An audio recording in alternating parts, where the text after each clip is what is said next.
we hebben gisteren een ballon gevuld met water.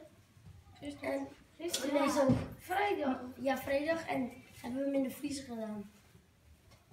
Nu gaan we kijken wat er is gebeurd. Een ijsbal.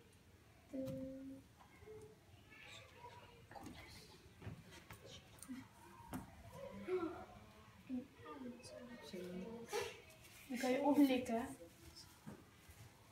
Kijk of je tong eraan blijft.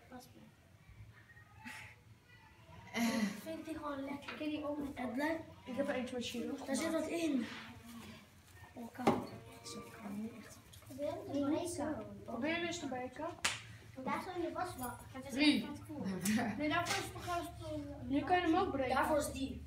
Ja, daar is het vallen in de wasbak. Oh! Ik wilde één. Mag een stukje? Ja,